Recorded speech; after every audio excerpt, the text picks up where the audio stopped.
Each day that we've been able to provide you updates, we're glad that we're able to do that. And as from previous days, I'll, no exception, give you an operational update, then turn it back over to Mr. Kirby. Don't have a lot of additional detail to offer you about the attack yesterday at the Abbey Gate, but I can confirm for you that we do not believe that there was a second explosion at or near the Barron Hotel, that it was one suicide bomber. We're not sure how that report was provided incorrectly, but we do know it's not any surprise that in the confusion of very dynamic events like this can cause information sometimes to be misreported or garbled. We felt it was important to correct the record with you all here. You've now seen that we've updated our casualty list to include a 13th service member killed in action. Our thoughts and prayers continue to go out to the families and to the teammates that we have lost. This is a devastating time for these Gold Star families, a title no one wants to hold, but we absolutely hold in the utmost respect. I can also report that 2 flights landed at Ramstein today carrying our wounded personnel from the attack. These personnel have been transferred to Landstuhl Regional Medical Center and are receiving care. In Kabul, commanders on the ground continue to assess the risk and the dynamic situation there as they have been since the beginning. Force protection remains paramount with the continued threat. We've continued the evacuation mission yesterday, as you saw, as you reported last night, and I'll give you an update of how things have gone in the last 24 hours. Yesterday, 35 U.S. military aircraft, 29 C-17s and 6 C-130s departed with approximately 8,500 personnel. Combined with 54 coalition aircraft departures, an additional 4,000 personnel left Kabul for various intermediate staging bases. 89 flights total yesterday out of Kabul, totaling approximately 12,500 evacuees now safely out of Afghanistan in a 24-hour period. In the past 24 hours, more than 300 American citizens were evacuated from Afghanistan, bringing our updated total to approximately 5,100. We continue to maximize our efficiency, and since U.S. and coalition forces began the evacuation, approximately 111,000 evacuees have departed safely. The State Department consular officers continue to screen and process people arriving at gates around Kabul. Some gates have been closed, as we reported, but American citizens, SIV applicants, and vulnerable Afghans who have the designated and proper credentials will continue to be processed for departure from the airfield. There are still approximately 5,400 individuals on the airport as of this report awaiting for flights out of Afghanistan. We have the ability to include evacuees on U.S. military airlift out of Afghanistan until the very end. The Department of Defense has the continued responsibility to support the State Department in the ongoing movement evacuees through our intermediate staging bases and safe havens all the way to the United States in the coming days and weeks. On that topic, here's a quick update on the military installations in our safe havens and staging bases in CENTCOM and EUCOM that are helping transition all these flights. CENTCOM locations, including Al Udeid Air Base, steadily receive, process, and transfer passengers to follow-on locations in Europe and the United States. Today, EUCOM will receive about 19 flights and approximately 5,000 passengers in Germany, Italy, and Spain, including the Naval Station Rota. In turn, 6 flights will transport about 3,300 people from Europe to the United States. I cannot say enough how important the contribution of our allies and our partners has been in this massive global operation. Additionally, more evacuees continue to arrive stateside and are moving to designated installations throughout NORTHCOM. The NORTHCOM Commanding General, General Van Herk, will provide a more focused briefing on this extensive effort in his brief later today. In conclusion, I'll reiterate what General McKenzie said yesterday. There are more than 5,000 U.S. service members in harm's way, saving as many people as they can. It's a noble mission. We have seen firsthand how dangerous that mission is, but ISIS will not deter us from accomplishing this mission. We appreciate your thoughts and prayers for all of our service members who are carrying on this mission today. Above all, we remain focused on evacuating American citizens and other personnel designated by the Department of State, safeguarding the lives of those whom we are providing assistance and keeping American troops safe. Thank you.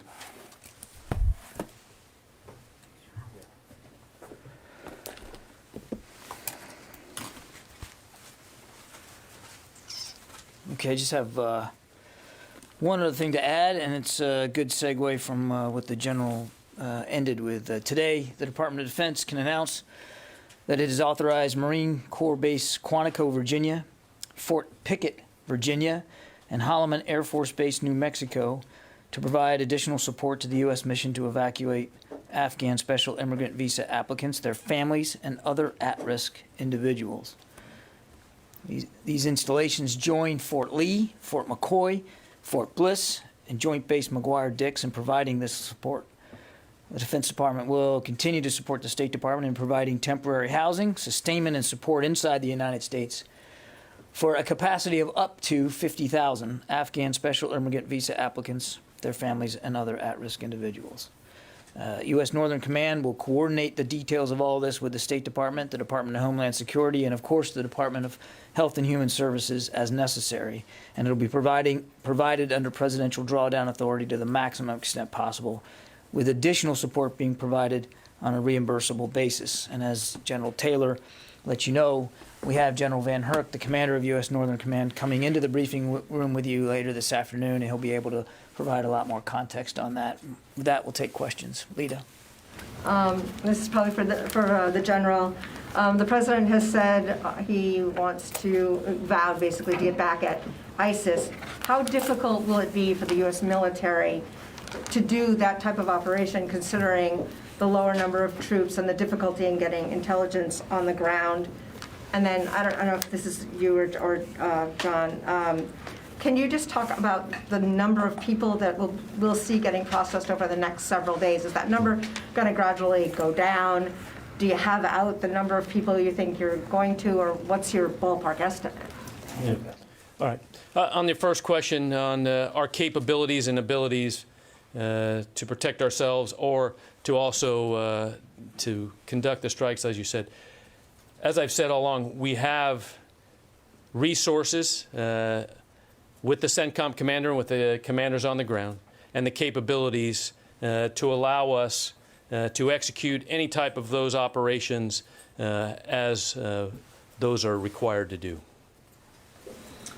So, Lita, again, we're still planning on ending this mission at the end of the month. And as I said the other day, as we get closer, and we are getting closer, you're going to see us begin to make those muscle movements to pull out our troops and some of our equipment as appropriate with any retrograde. What we want to do is preserve as much capability for as long as we can, both in terms of the security footprint, but also in terms of the ability, as the general alluded in his opening statement, to moving out evacuees. Lives are still the priority, and the lives of our troops, and of course the lives of evacuees, and trying to continue to get as many out as possible. So there will be a balance over the next few days as we continue to process through that transition, as we continue to, as what we call, retrograde.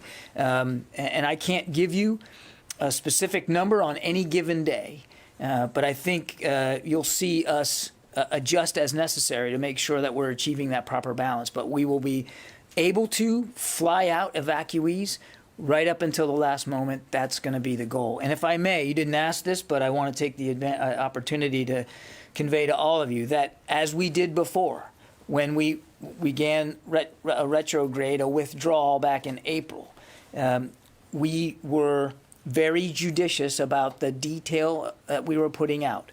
And I just want to level set with all of you that you're going to see us become more judicious now going forward as we get closer to the end of the month about what information we're giving you in terms of how many troops on the ground. I would not expect us to be giving that number out in going forward, and what the capabilities are and where they are and what they're doing. We're going to be very, very mindful of the operational security element of this, and I think yesterday is a stark, grim reminder of why that's important going forward. I know that's not what you asked, but I wanted to take an opportunity to get that out there. Jen. John, how can you say with such certainty, and how can General McKenzie say with such certainty that the Taliban were not involved in this suicide bombing? I understand that you're reliant on them for protection around the airport, but are you ruling out them being involved because you're so dependent on the Taliban right now? Actually, I didn't hear General McKenzie put it that way, Jen. In fact, I think in one of the questions he got, and I think it was Idris's, he said, Idris asked, was there a failure? And the general said, of course, there was a failure somewhere, obviously. And he even alluded to the fact that it could have been at a Taliban checkpoint. So we've not been certain about that at all. There'll be an investigation. We'll try to learn as much as we can about what happened. And I really don't want to get ahead of that process. And in terms of ISIS-K, how many ISIS-K prisoners were left at Bagram and are believed to have been released from the prison there? And why weren't they removed before the U.S. pulled out to some place like Gitmo? Well, I don't know the exact number. Clearly, it's in the thousands when you consider both prisons, because both of them were taken over by the Taliban and emptied. But I couldn't give you a precise figure. And as for emptying out, remember, we were turning things over to Afghan National Security Forces. That was part of the retrograde process, was to turn over these responsibilities. And so they did have responsibility for those prisons and the bases at which those prisons were located. And of course, as the Taliban advanced, we didn't see the level of resistance by the Afghans to hold some territory, some bases, and unfortunately, those were bases that the Afghans didn't hold. But all of those responsibilities were turned over in accordance with the retrograde plan back from April. Idris. I think this is more for the general. Yesterday, General McKenzie talked about wanting to talk to the Taliban about pushing the perimeter back as one of the sort of ways to avoid another incident. Has that happened? And I know you can't say by how much, but has it significantly been pushed back? And what are you seeing in terms of flow to Abbey Gate? Is it less people being allowed in? Is it still a rush of people, which could lead to a similar incident? What are you seeing today at the gate?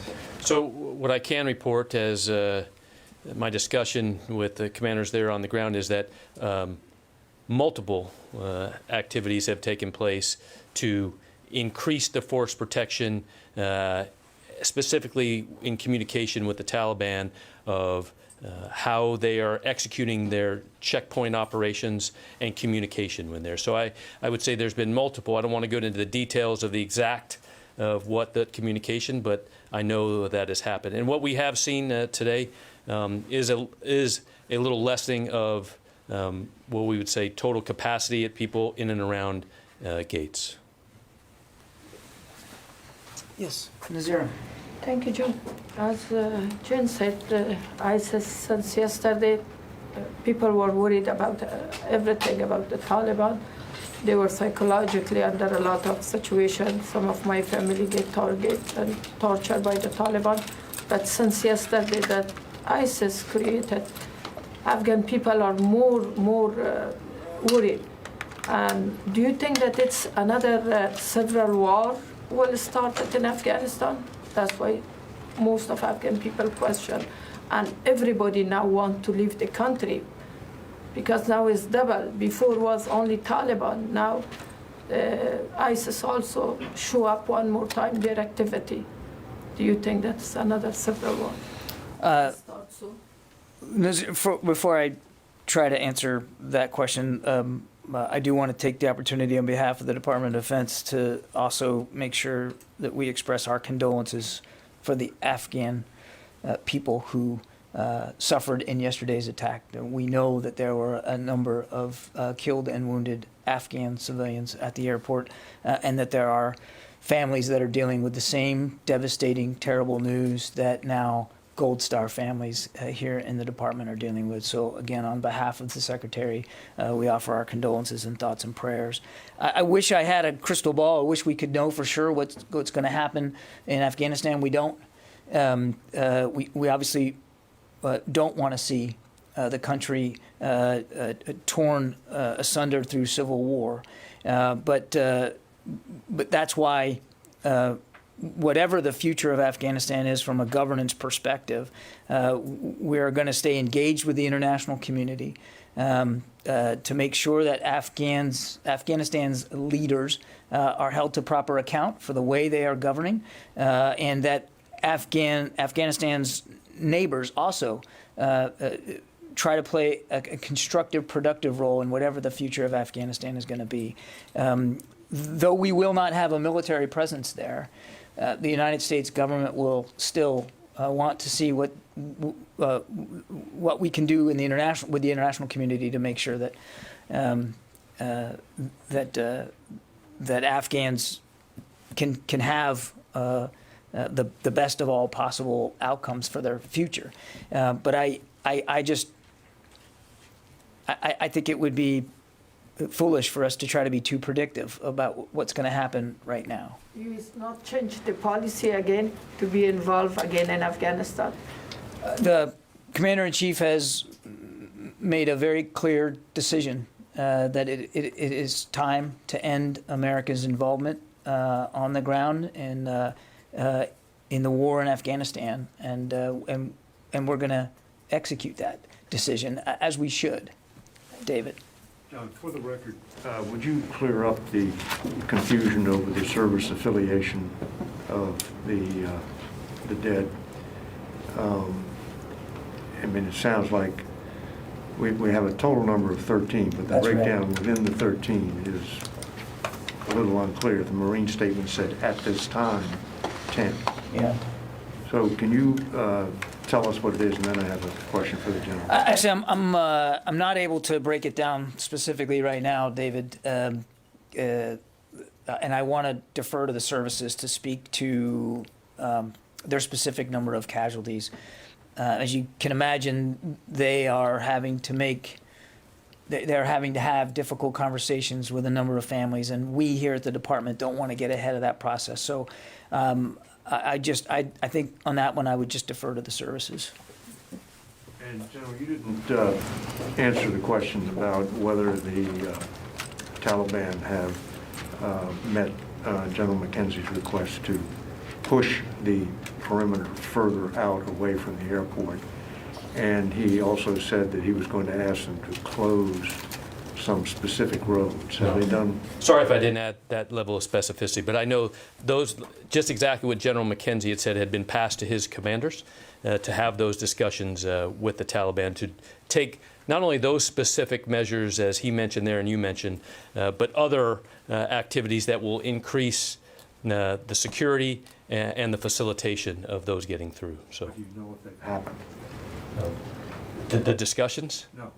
No, I cannot report at this point what actions the Taliban have taken in the last, but I know that those discussions are happening and that have happened. Okay, I gotta get to the phones a little bit here. Laura Seligman, Politico.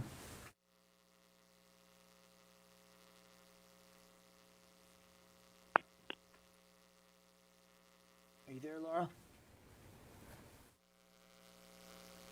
Okay, we'll come back to you, Laura, if you're not able to pipe in there. Tony? Hi, John. Can you hear me? Sir. Okay. Yesterday, the president said we're going to be in a circumstance where I believe numerous opportunities will continue to provide access for additional persons to get out of Afghanistan. This is after the 31st. He said either through means that we provide or are provided through in cooperation with the Taliban. Can you give me a sense of the planning you're doing to take that direction to heart? And what are the military implications of the president's desire for still removing people after the 31st? Will there be continued talks with the Taliban, staging a force in the region to get more people out, et cetera? Yeah, Tony, I think my colleague at the White House and at the State Department have addressed this question before. I mean, the interagency, the U.S. government will pursue a variety of ways to help any Americans who want to get out after our military presence at the airport has ended, to be able to help them get out. And it's while Afghanistan is a unique case, it's not completely separated from the larger effort that the United States government pursues all over the world. When we know that Americans are at special risk, we do what we can to get them out, and that doesn't necessarily involve the United States military. So I'm not going to. I certainly wouldn't speculate one way or another about what's going to happen after this particular mission ends. But I would not envision a significant military role in that effort going forward. Barb. Okay. Going back to what David was asking, if the U.S. military knew that there were improvements to be made, such as closing roads and pushing the perimeter back further, why wasn't this discussion engaged in before before the attack? Why wasn't the point pressed? Why weren't these improvements asked for by the Taliban? Because you're saying, General McKenzie was very clear, he's asking for this now. Barb, I would tell you, from the very get-go, even before we had a specific threat assessment, force protection was of paramount importance to General McKenzie, certainly to the Secretary, and I don't want to speak for the chairman, but I think I can for General Milley as well in this regard. I can tell you that from the very beginning, force protection was always at the front of everybody's mind, and force protection, as you well know, particularly in a dynamic environment, is something that changes all the time. And so as we got more information, we made adjustments to force protection measures to try to do the best we could at what we thought were the specific threats we were facing. And you heard the general talk yesterday about even Overwatch in the air. I mean, there was a lot of effort being done, which included, as the general said, daily communication with the Taliban about the nature of the threat and sharing with them the appropriate, relevant information about what we knew. Now clearly, all of that effort, and there was a lot of effort, clearly fell short in some way, because this attack was able to be perpetrated, and we did suffer, as well as our Afghan friends suffered casualties. We're going to do the forensics on this, Barb, and clearly try to figure out what went wrong, because clearly something went wrong. But it would be irresponsible if we didn't act immediately to double down and make sure that we were being as anticipatory as possible, because we still believe there are credible threats. In fact, I'd say specific credible threats, and we want to make sure we're prepared for those. And I don't think, and I'm sure you can understand, that just by virtue of the fact that we may be taking other steps doesn't mean that they would have necessarily been the proper steps for what we saw yesterday. We have additional information, and so what I would tell you is what you're seeing us act on, to the degree we can talk about it, is based on information that we have, and I think I'd leave it at that. When you say you have additional information, can you tell us, do you mean you have developed additional information since the attack? Do you still believe something is potentially imminent? I thought General McKenzie covered it very well with you yesterday. We certainly are prepared and would expect future attempts, absolutely. But I won't get into the specifics of what those are and why we're doing what we're doing. Do you have additional intelligence since the attack? We again, without talking to intelligence, we're monitoring these threats very, very specifically, virtually in real time. And I think you can understand I wouldn't get in more detail than that. Tara. Two questions for General Taylor. In the wake of the attacks, have the U.S. commanders on the ground had improved communications with Taliban commanders, not only in improving security, but potentially in getting SIV applicants or Afghans through the gates? And secondly, in the wake of the attacks, since ISIS is also a problem for the Taliban, is there potential there to coordinate to actually target ISIS? So when we say improve communication, I would answer that with, we are continuing, communication. So improve, I would say every day that is improving because we have more repetitions. We're able to continue to have open lines of communication. So the specificity of what is being passed back and forth tactically to allow for a better security environment, I would say is improving because those repetitions are happening, and the understanding of the Taliban of what needs to take place is being reinforced. And so I think yes. And then your second question of passing on specifics like, what are we looking for here? What is the threat that we need you to look for? Yes, that is absolutely being passed from the commanders on the ground to those Taliban commanders to ensure, as Mr. Kirby said, things like yesterday, we understand what to look for. We understand what the threat is to try to prevent it. Specifically to target ISIS, though? Those threats, yes, those ISIS threats that could come in. Okay, and then secondly, there was a secondary explosion later yesterday where U.S. forces were doing controlled detonations of equipment. Can you talk about the type of equipment that is being destroyed in the retrograde so you don't have to fly it out, but it doesn't fall into the wrong hands either? Yeah. So the actual specifics of what type of equipment was destroyed, I don't have that. But what we have said is that, the commander has the authority there to destroy equipment that they feel is responsible. So as we talked about controlled detonations, I think that was your specific question. That's what we call that, a controlled detonation that could take place if the commander decided to destroy some type of equipment. I'd only add that, as I mentioned earlier, lives are going to be the priority, Tara. So there will be, you can expect that there will be other equipment and material things that will not be brought back with us. We're going to do this in a judicious way. Some stuff will obviously come back with us, but for the aircraft that are departing, as we get closer to the end of the month, we want to prioritize passenger seats as much as possible. So you're going to continue to see things disposed of in a responsible way as we get closer to the end of the mission. And I think that people would expect us to do that. Yeah, Wafa. John, what's the department's assessment of the capabilities of ISIS-K? And is there a real concern that they can use Afghanistan to launch attacks against the United States post-August 31st? Well, obviously they're a serious terrorist threat, and that was brought home to us in pretty stark ways yesterday. We take the threat very, very seriously. I don't want to.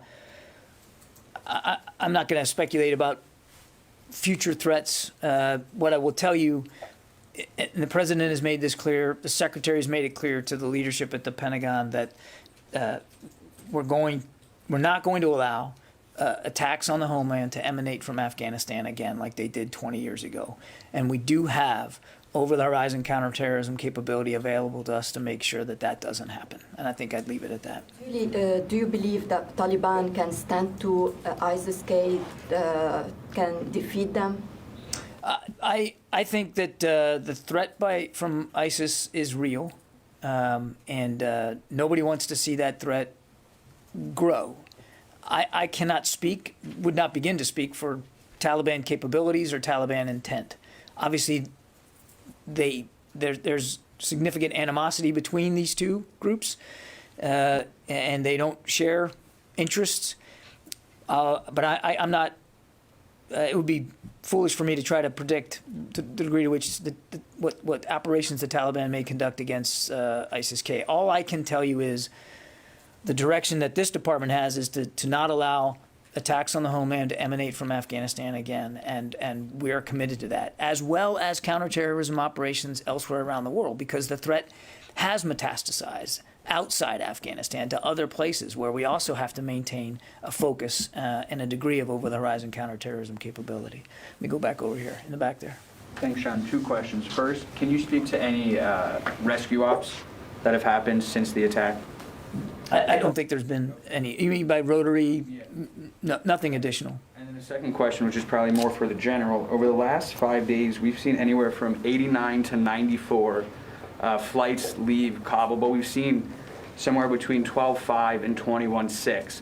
Can you explain why the number of evacuations fluctuates so much, but the number of flights has remained relatively steady? Yeah, so I think what you have seen is I'll just break those in two bins. First, as you look at the U.S. flights, have stayed pretty steady, right, in those numbers. You know, as other countries are coming in, they are evacuating certain numbers, you know, of where they are in their capability or requirement.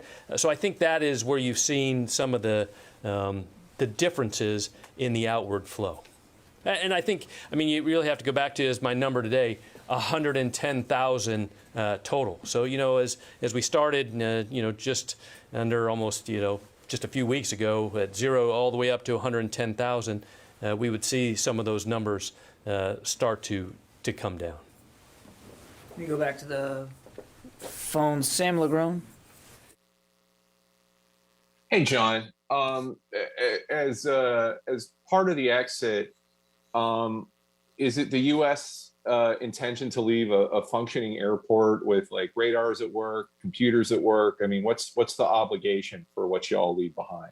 Thanks. The airport is functioning, Sam, and we're going to need it to continue to function right up until the very end. So, I mean, I think the general assumption is that as we depart, I mean, we're going to need to depart from a functional, completely operational airport. That's our assumption going forward.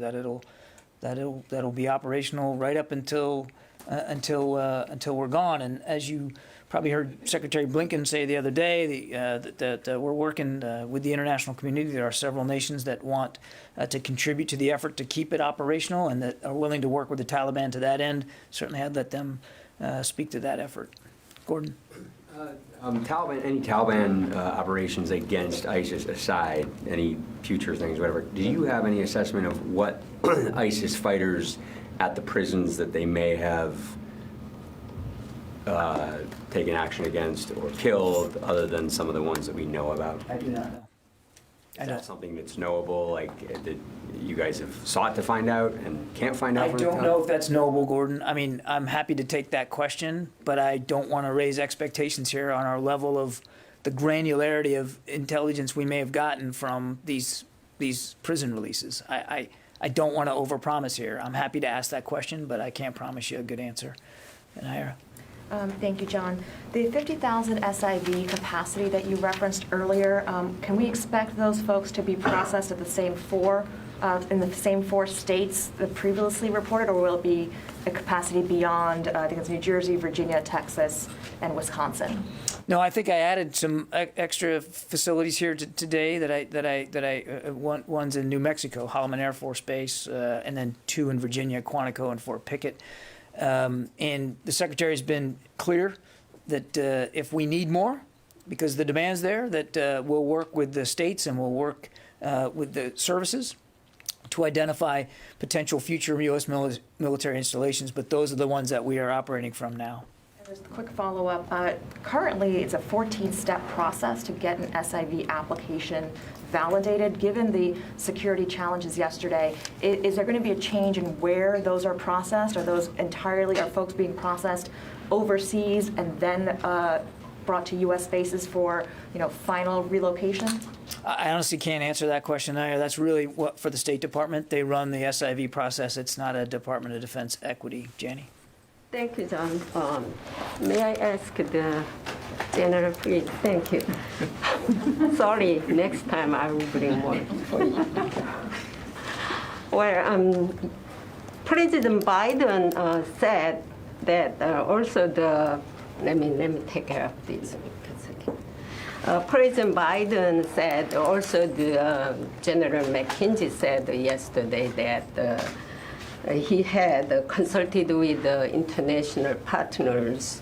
Had he discussed about the military options with the international partners or our allies, including South Korea? What are the U.S. primary military options? Yeah, so I can't speak for General McKenzie and the the discussions. Other than what he said yesterday, is continuing to coordinate with all of our allies and partners that are helping us with this right now is extremely important.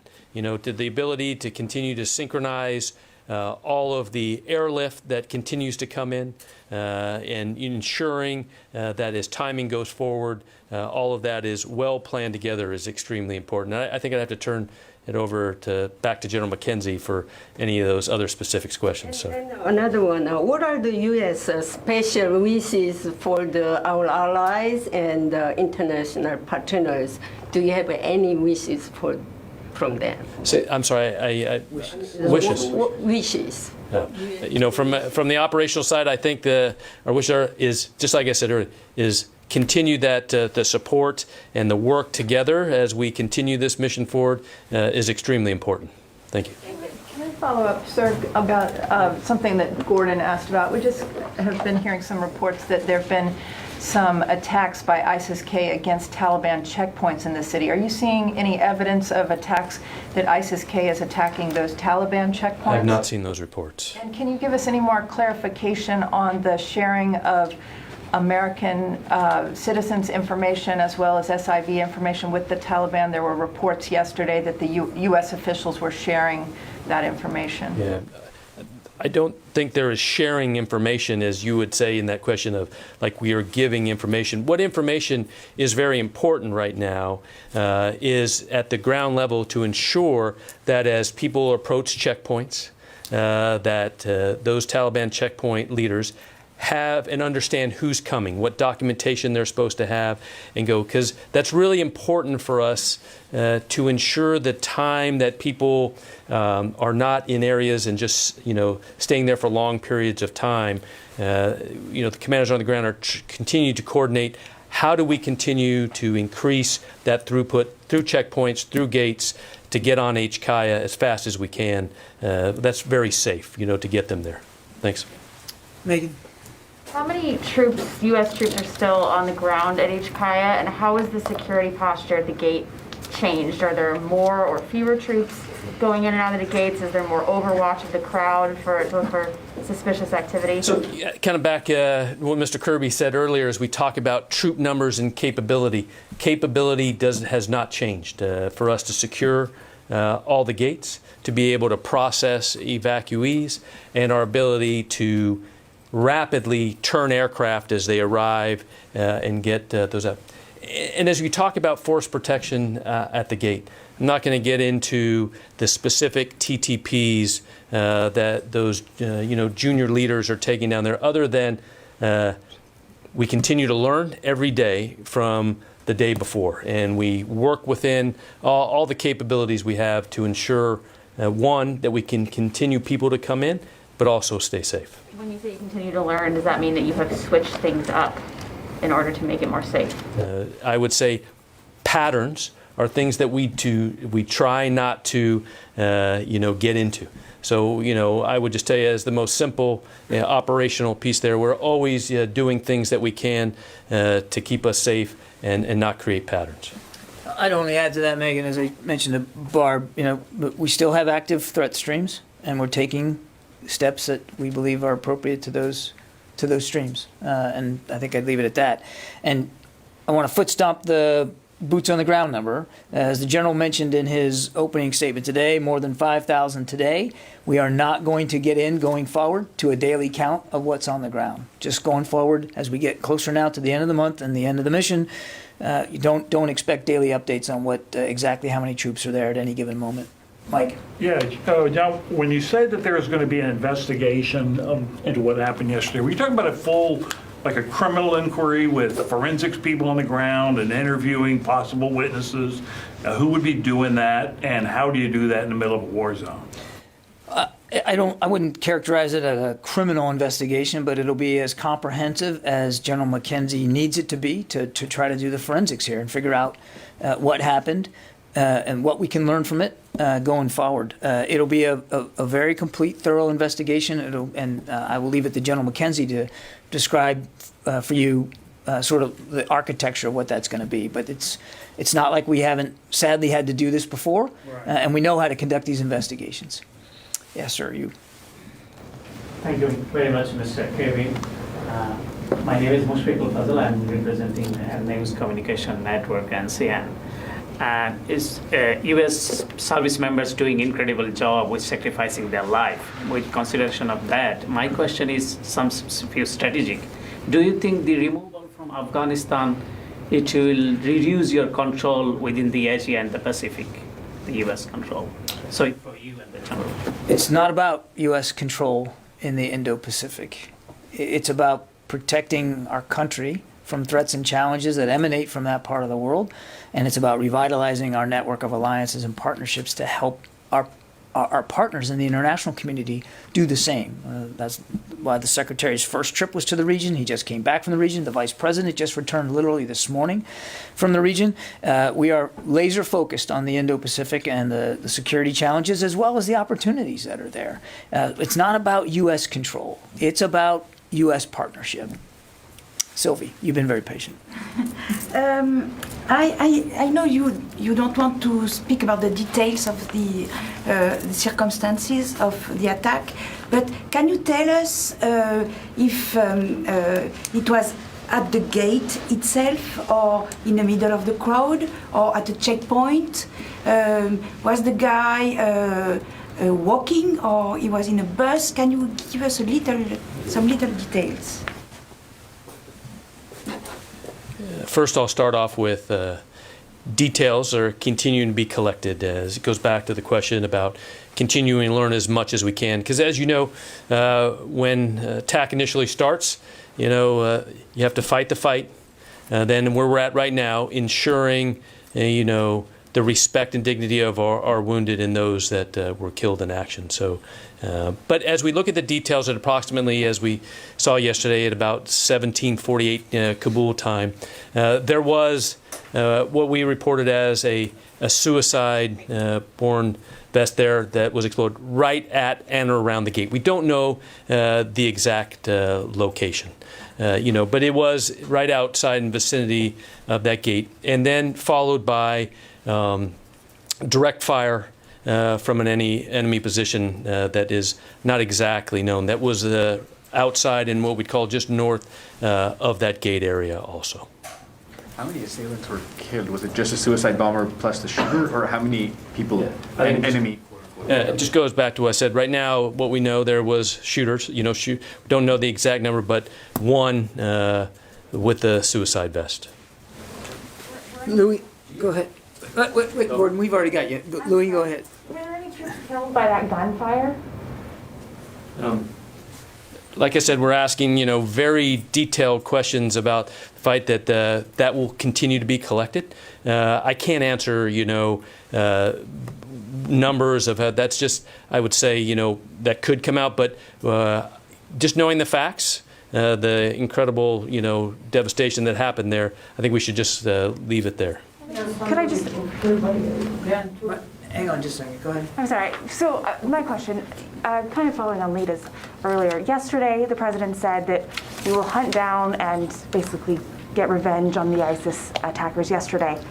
Can you just explain to the American public who might be wondering, hey, we had 25 troops on the ground. What will that look like if we go into a situation where we're going to go and hunt down these ISIS people? Yeah, I think, as we look at currently, I think I've answered that question of we have, options there right now that we can, ensure the commander has the ability to take action as, those opportunities present themselves. But I'm not going to go into, and try to think about the, how a decision General McKenzie would make in future operations.